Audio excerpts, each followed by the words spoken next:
Okay, well, we've got three fantastic engine choices. There's a base engine, 2.5 liter IVCT engine, which is about 168 horsepower engine. That's the base engine. Then you move up to the 1.6 liter Ecoboost engine, which makes 178 horsepower and 184 foot-pounds of torque. And actually gets projected 33 miles per gallon. So we got a class-leading story there in fuel economy on that engine. And then in this particular vehicle, this is the Titanium, which comes with a standard 2.0 liter Ecoboost that's also optional on the SE and the SEL series. And that makes 240 horsepower and 270 foot-pounds of torque. So this is the one if you want a lot of power to get. This is the top of the line. This is the one. This replaces our 3 liter V6. And do you have any kind of projections on the gas mileage on the Ecoboost? Yeah, so on the Ecoboost, on this particular one, we're projecting 30 miles per gallon on the front-wheel drive version of it. And like I'd mentioned on the 1.6 liter, that actually is projected to get 33 miles per gallon. And which engine do you think will be the one that people buy the most? Well, I think it'll be a nice mix of both the 1.6 and the 2 liter. Just depends on what you're looking for. If you're if you want the power of today's V6, you would probably go ahead and get this. In my opinion, how does the Escape drive? 3 words: sporty, lively, and fun. Having said that, I would have to give the edge to the Mazda CX-5 because it's just a little bit more sporty, a little bit more lively, a little bit more fun. By the way, if you're interested in that review, Nathan and I just reviewed it. Click, as always, or visit tflcar.com.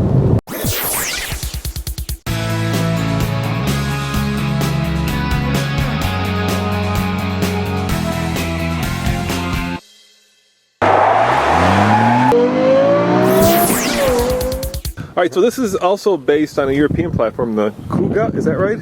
Yeah, the Kuga's been out for a few years, so yes, this will be the second generation of the Kuga. We'll have an interior that looks very much like this new Escape does. Yes, that's correct. It's a much more radical design than the old Escape. I'm in the car and I see how far that front windshield goes. You think it's something that your buyers will enjoy, the fact that it's no longer that kind of square, boxy Escape of old? I think so. I think this truly, the seats are extraordinarily comfortable. It's got a sort of cockpit type of driver-oriented design, which makes you just feel like you're really part of the vehicle, very much in control and enjoying the driving experience.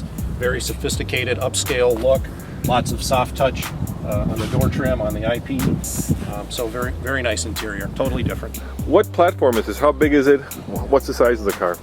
The size of the car, this is based off of our C-Car platform. Okay. So this is the same platform that gave birth to the C-Max.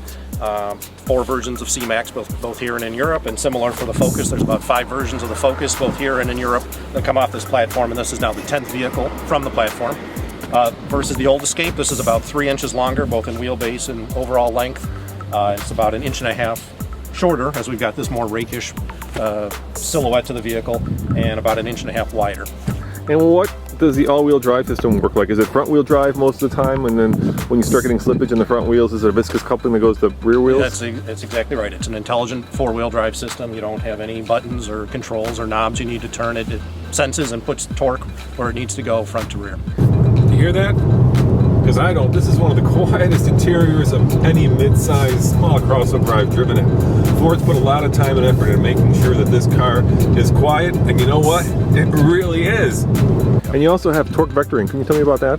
Torque vectoring control is something that helps you maintain control as you're going through turns. It's starting to appear on some of our vehicles, and yeah, that's a very nice feature you may have experienced while you were driving today, where put some braking on the inside wheel if you need it as you're going through a turn to provide more torque to the outside wheel.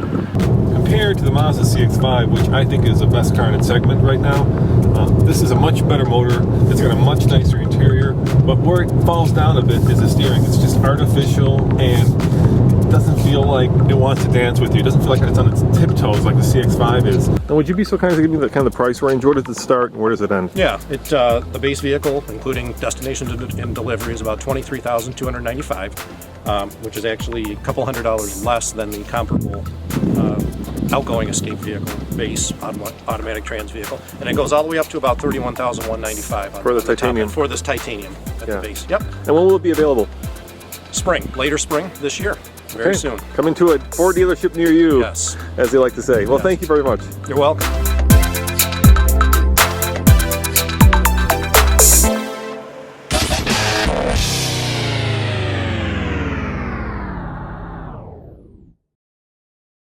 Are you kidding me? I am sitting behind the wheel of the 2012 BMW 650i Coupe. Retail base price, $83,000. This vehicle with all the options, $97,800. I am in heaven. And this, my friends, is my next review for TFLcar.com. Stay tuned.